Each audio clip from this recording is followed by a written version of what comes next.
Welcome back to all our friends, family, and yes, even our foes. To the Foxx Den Sports Podcast, where Todd and his sports-passionate kids are ready to bring you the latest updates and insights on all things sports. So sit back, relax, and enjoy the show.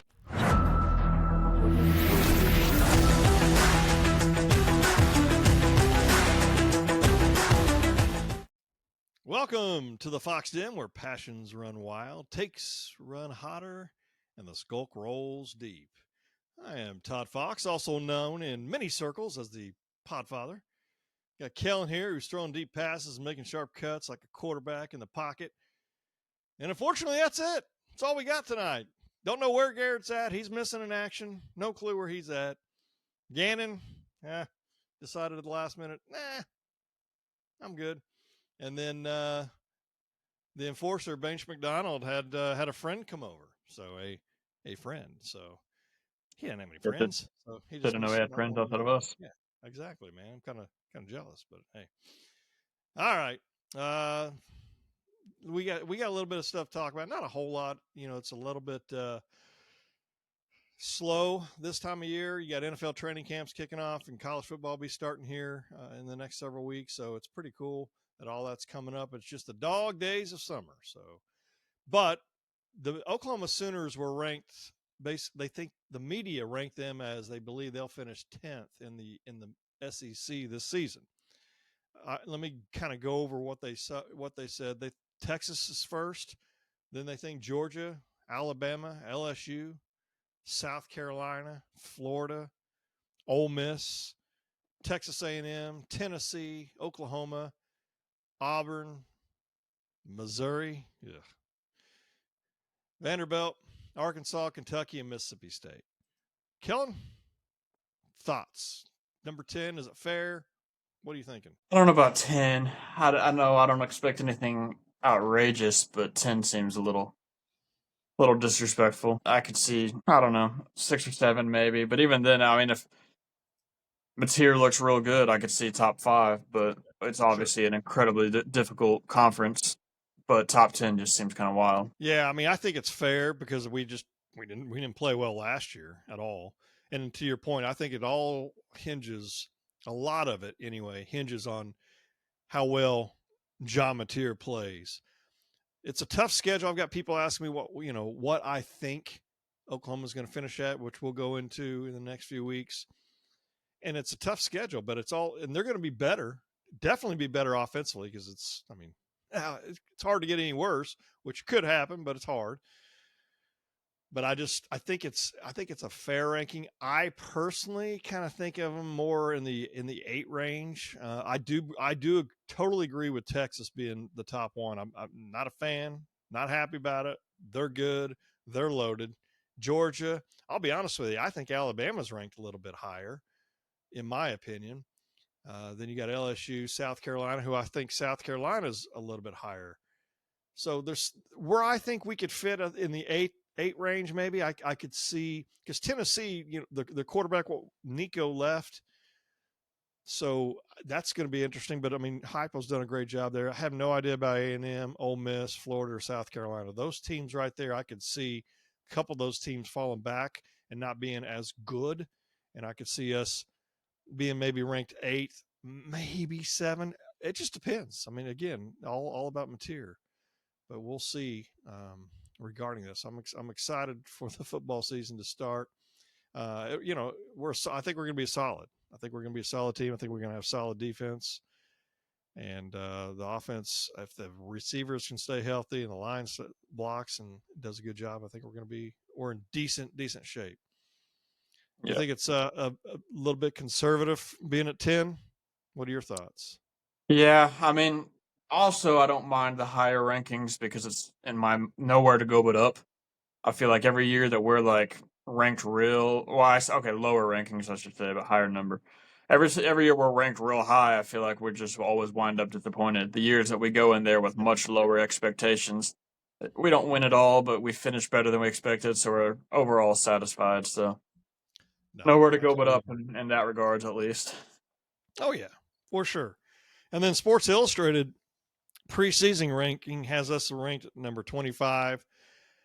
And it says that the team's led by a strong defense and an experienced quarterback. Key players include offensive linemen and top defensive talents. So if we can shore that offensive lineup, I think we got a great shot. And then it also says that Coach Venables is looking to prove that his defensive schemes can compete at the SEC level, which I think they're getting better. And I think we lost some Billy Bowman, we lost Stutzman, so some key players. But I think he's got folks coming in, and I think it's just and if people like Gentry Williams can stay healthy, if Peyton Bowen can have a really good year and all that, I think the sky's the limit for this defense as well. So, do you agree with being ranked number 25?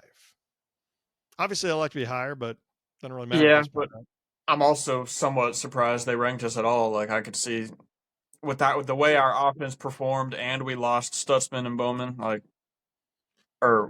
So it's like I think 25 is a pretty fair ranking. I'd love to climb into the top 15, or you never know, even make it to the playoffs. But 25 is a good starting point. Not too high, but not too low. Right. And then with the defensive coordinator went to West Virginia, Venables is going to be calling the defensive plays. What are your thoughts on that? And if his strategies will work out this year? I think it's perfectly fine. I mean, he's a defensive mastermind. That's why he's always successful where he goes. So I think the more involved he is with defense, the better. And if we can the defense looked fantastic last year, but they couldn't do it when they got 3-minute breaks every drive because our offense was turning the ball over so quick. So if the offense moves the ball, our defense, they proved how good they were. They couldn't make something out of nothing. So the defense is definitely there, and this is just going to further solidify that. And it's going to take a while. Still, be our second season. It'll take a little bit of time to adjust and be in the SEC. I mean, they're loaded. They're good. They're the best. That's why they're who they are. I will tell you, I think the Big Ten's getting really good as well. Both conferences I think are a little bit top heavy with the best teams, but we'll see. And I think Venables, the only concern I have is that going to take him away from any kind of decision making later on if the offense has the ball or anything like that. I don't know. We'll deal with it. And it happens all the time in college football and professional football.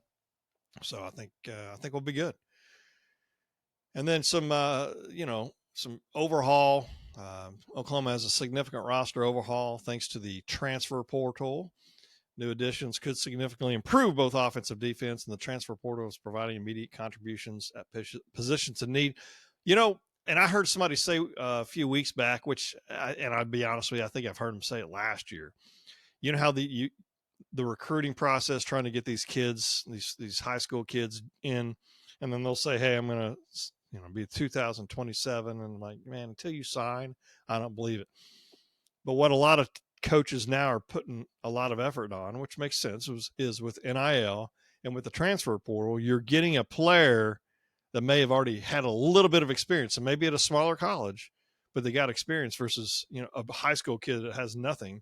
I shouldn't say nothing, but no college experience. Does that make sense? Mm-hmm. What are your thoughts on that? I mean, I think it's making the most out of the situation. I think depending on the position, like things like Mateer, we're going to get like a year with him. But if it's a good year, it's easier to bring in other guys. That's what happened. Like Baker was there for a couple of years, but we have Baker, we have Kyler for one, Jalen for one. But it brought in all those guys, 2 Heismans and a Heisman finalist. It makes it look good for the next guy. So it's easier to either get more transfers or you get a really good 5-star guy that actually turns out to be what he's supposed to be. So I think, that's just the way that's the game, the way the game's evolved, and that's what you have to do. So I think with college, they're there for such a short amount of time anyway. Might as well make the most out of a year or two out of everybody you can get. No, I totally agree. It's going to be interesting. It's here.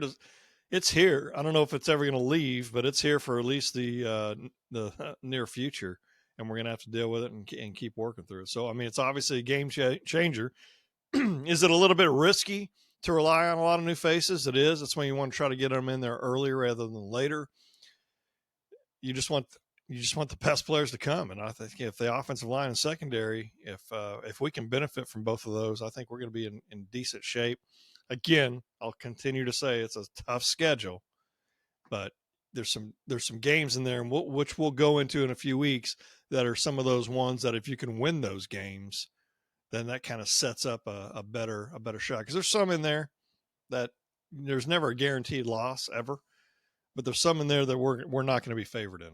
We know that going into it. So switching gears a little bit, I'm going to talk a little bit about the Dallas Cowboys, and then you got Jerry Jones, who this week kind of got in he made a comment regarding Micah Parsons and Dak Prescott being hurt, and the high end paying people this big amount of money. Because TJ Watt signed that, he's got right now today he's got the highest defensive salary ever in the NFL, and that'll be passed by whoever signs next and all that. It would have been smarter, in my opinion, to have gone ahead and signed Micah Parsons earlier. That way you're saving a little bit of money, because now that's the bar, and he's going to want to be above that bar, right? And Micah Parsons had mentioned that he wanted to sign, him and his people wanted to sign last year, and then Jerry just kind of waiting a little bit. But he made those comments, and something to the effect that Dak Prescott had missed 2/3 of a season right after he signed that big contract. And then JJ Watt sends a text out through Twitter, through X, something to the fact, and I'm not quoting you, but that it's tough whenever you got a guy out there who's giving his all for the owner and the team, and then you get a jab like that from the owner. So any thoughts on that? I mean, it's obviously ridiculous, but what do you think? It is ridiculous. Like, I understand the fear. Like, yeah, you never know. You don't know what's going to happen when you sign a guy to a big contract. But Parsons has proven to be one of the top defensive players in the league. Yeah. You don't want to go play against that, because where's he from? Is he a Philly guy? From like the area? Yeah. I want to say he's from Philly, because I feel like he's always at 76ers games. He might be, because I know you lose him to free agency. If you lose that guy to free agency, you're going to be playing him twice a year, because he's going to go to Philly. Like, yes, injuries are a risk. Dak, here's the thing, Dak, injury or not, never deserved the contract that he got. Everybody knew that, whether he got hurt or not. He just has never proven anything outside of regular season. But Parsons is that good. It's just a risk, and the more Jerry Jones talks, like, you're not going to get big free agent guys coming there, because nobody wants to play for him unless they just are Cowboys fans or love the history. The Cowboys have not been that in so long, and it's because of Jerry Jones, and nobody wants to play for a guy like that at all. No, I agree. Just looking it up, he's from Harrisburg, which is from what it looked like to me, it's in the middle of where Philadelphia and Pittsburgh are. And then you got State College, where Penn State's at up here. So that's where he's from. And to your point, I don't have any idea if was he a Pittsburgh fan growing up? Was he a Philadelphia fan? But yeah, what people do is that you rub them the wrong way, and they may go to your rival, if that makes any sense. But the thing is that also they were talking about on the radio, I believe it was today, about Micah and his being, he could, possibly being upset, and just the Twitter beefs and all that kind of stuff. And I don't think what Jerry sometimes just talks to hear himself talk. I shouldn't say sometimes, probably a lot of times, but I'm curious to know, if he was trying to motivate or trying to fire up the team. But I mean, those kind of comments could backfire, because it's just, you don't make those definitely about star players. Not that they should be treated any differently, but they are more of your star football players on the team. And if you don't have those guys in your corner, it's not easy. And to your point, people may not want to come here. The only reason they're going to come here is to get paid. But Jerry and his son haven't done a whole lot of big spending in like free agencies, right? Recently anyway. Any thoughts to any of that? I mean, it's kind of ridiculous. Like, I remember last year, they're just like, they didn't want to even take a gamble on Derrick Henry, I think it was. And it was like, He had a great year, and him on that team probably could have made a difference. So it's just I just don't understand not signing these big names. Like, yes, injuries are a risk, but to win a championship, you got to be really good and have a lot of stuff go your way. And to go your way, part of that is injuries. But first, you got to be really good, and you got to get step one down. And he doesn't want to get step one down just in case step two fails. And it's just stupid. I agree, 100%. And then here's some storylines in the NFL right now. And we know, I think the Vikings took a little bit of a risk by let Sam Darnold go, which I'm not going to sit there and act like he's incredible or great, but he did have a good solid season. So they're going with the second year player JJ McCarthy, former Penn State quarterback, and my concern is is he going to be ready? Because he was hurt all last year. This is his first full year of actually going to be playing, because they had a really good team last year, and they let the quarterback walk, and I believe he's at Seattle, if I'm not mistaken. What are your thoughts on anything like that? I mean, we're not big Vikings fans. I know we rooted for him whenever Adrian Peterson was there, but what are your thoughts? Anything?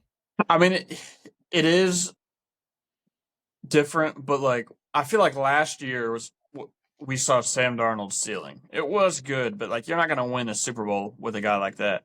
No. They want to get McCarthy developed as quickly as possible because they have one of the best, if not the best, wide receivers in the NFL. They don't want to waste his prime. If you let Darnold start another couple of years and then McCarthy takes a little bit, then by that point, Justin Jefferson's starting to go downhill. You need JJ to get up as quick as possible to take advantage of Justin Jefferson, because either Justin Jefferson's going to want out to go somewhere where he can compete because he is incredible, or it's just going to be like another Calvin Johnson or somebody where it's like, man, that guy, one of the best we've ever seen, but nothing ever happened with him. That would be terrible. That would be terrible. And then speaking of like fantasy football, does that hurt like a Jefferson's stock level, not knowing, if the quarterback and him have a really good rapport? Does that make any sense? I mean, most likely, usually, I shouldn't say most likely, obviously they're going to throw the ball to Jefferson, right? They're going to try to get him the football regardless. However, if JJ McCarthy is not very good, I'll be honest with you, I don't even know who their backup is. What happens if they need to reach into the backup or the third string or whoever, you know what I mean? From a fantasy standpoint, because I saw something the other day ranking some of the top receivers, and CeeDee Lamb was in there, and JJ was in there, Justin Jefferson, and I think Jamar Chase. But my thought, something to the question was, how would you rank these guys? And obviously Jefferson's probably either one or two, but I mean, I think you can kind of go back between him and Chase. I think Jefferson's probably a little bit better. But with the quarterback situation, right? What are your thoughts? Fantasy wise, I'd probably put him at number 3 because of senior quarterbacks, but quarterbacks that have been playing, like Joe Burrow and Chase have been playing for a very long time. Dak and CD have been playing for a while, but I wouldn't knock Justin Jefferson down anymore, simply because we've seen some incredible catches, so he doesn't even need all that from a quarterback. 2, he's one of those guys like CD, like he'll hit him on a slant, he'll take it the rest of the way. So like I wouldn't knock him out of the top 3, but I think because of the quarterback situation, if I was doing a draft right now, which I always go for Jamar Chase anyway, no matter what, but I'd probably put him at 3. But I could still see him doing something. I wouldn't be surprised if he ended up number 1 or 2, but for peace of mind, I'd probably pick him number 3. And to see some of those teams out there that could have had him or CD, and they passed and all, it's just wild to think that people actually passed on these guys. And maybe they didn't need, I'd have to go back and look at it. Maybe they didn't need a receiver, but. Yeah, but who doesn't need a guy like them? Because I think, am I correct? Was there a guy at Philadelphia picked and they could have had Jefferson? Was it Justin Rieger, maybe something like that. Something like that. That sounds right, but I'd have to go back and look. So. And like, can you imagine if they would have had Jefferson with this team they got now? I mean, they are loaded, and they would be more favorites than they already are. Sure. And then what I do want to say is we've got, I believe, if I looked it up earlier, and I was correct in that. Let me look till so the NFL kicks off September 4th, and you're talking. We've got a podcast next week. We'll have one the week after that, week after that, week after that, week after that, and then so there's about 6 more podcasts going on between now and when the NFL season starts. There's 5 more between now and when OU and the college football season kicks off. So we're going to have like some interesting, we may do 2 different podcasts. I don't know the answer. We may have one long one. We'll see. But there's obviously things we're going to talk about with OU, predictions, things, and how they're going to do in the first game and so on. Same thing with NFL. But I want to let everybody know that we're going to kind of break down coming up. Like, and I'm not saying this is what we're going to do next week, but it may be next week that we cover both the NFC and AFC East, then the AFC, NFC North. And generally, there's usually 4 of us on here. If there's 5, then I might be able to, bow out or whatever and I'll still be on the podcast, but I'm just saying you guys be the ones, like maybe you have a team. Like if we go with the AFC South and you're going to talk a little bit about the Colts and what they're going to do. Like you have a team, Gannon has a team, Garrett, myself, whoever. Does that make sense? Yeah. So those are some things we're looking at coming up to keep everybody interested. And then we've always done our annual. I say always. This is our 3rd year of doing it. The quarterback at some point, the top quarterbacks, the rankings for us. So we'll do that and we'll have the enforcer bench's opinions this year. And remember, Gannon doesn't get on as much during football season. He's a big basketball fan. He loves OU. He loves football as well, but he's just more into the basketball, and that's totally fine. And he's a senior in college. He's going to have a lot going on. Little C will be leaving here in the next few weeks as well with Gannon. So there's a lot going on. So, but however, I do have one question I'll ask you, and I'm going to try to keep track of this. So I'm going to give you 4. There's 8 sandwiches I'm going to name, but I'm not going to name them all at once. You're going to have 4 that you keep and 4 that you cut. But you're not going to know what's coming next. So I'm going to say a sandwich, and then you're going to say, I'm going to keep that one. All right. So if you want to get a sheet of paper, if you have one close, go for it. If not, I'm going to keep. I already got my answers since I already know the answer, what I'm going to do. But sandwiches, you're going to keep 4, and you're going to cut 4. I'm going to say, hey, this is the sandwich, and you're going to decide what you want to do. All right. Ready? The first one, BLT. Keep. Okay. Yeah. Classic. Grilled cheese. Italian sub. Probably cut. Club sandwich. Probably keep. Philly cheesesteak. For sure keep. Well, how many you got right now? Keeping 3? Now I got 3 keeps. I was feeling pretty good. Now I'm at 3 keeps, and I'm kind of scared for the next 3. Chicken salad. Oh, cut. You don't like it? I love chicken salad. I mean, it's good, but I've never once chosen to eat it. That's all right. You haven't tried Miles yet. And then French dip. Keep. I got to get that au jus. So this last one, you automatically have to cat, and it's the Monte Cristo. Have you ever had a Monte Cristo? I've not. All right. Well, next time you're in town, I'm going to have you try one of the best Monte Cristos at Flat Tire Burgers. They have great burgers here in town. However, the Monte Cristo. Mama told me about something you were eating, and I was like, oh, it's fantastic. Couldn't figure out what she was saying. It sounded confusing. It's turkey, and it's and some cheese, and it's deep fried and powdered sugar on top. And they'll serve it with jelly. I personally like honey, so I get honey. It makes it a little bit sweeter. The jelly they have is not very good for me. That's just my opinion. But I'll tell you look, who were the ones you read out the ones you kept and which ones you cut? Keep BLT, club, Philly, French dip, cut, grilled cheese, Italian sub, chicken salad, and Monte Cristo. Okay.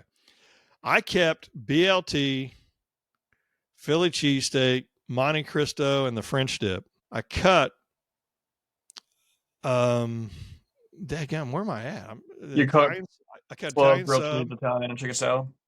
Yes. Say that again. I will say,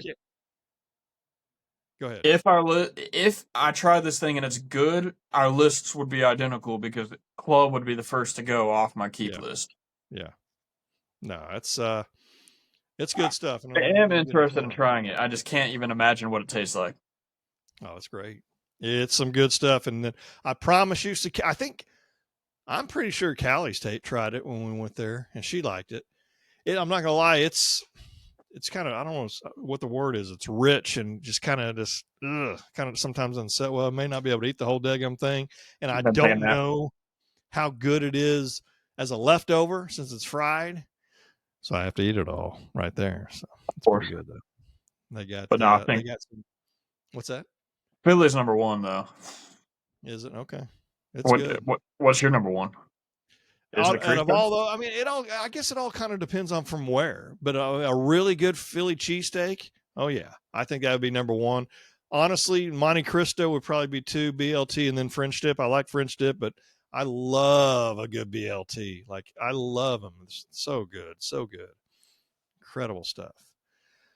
Well, that's a wrap for today's episode. We got it here. Hopefully you guys will be able to listen to this podcast on your way to work.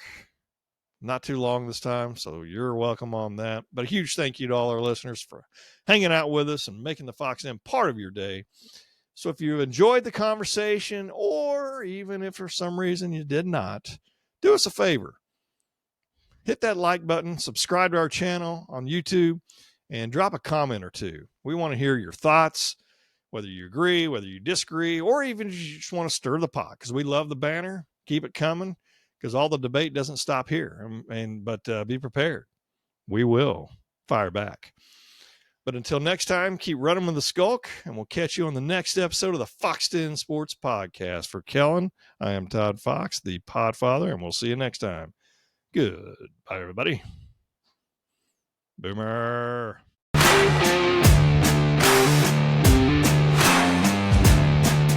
Thank you for listening to the Foxx Den Sports Podcast.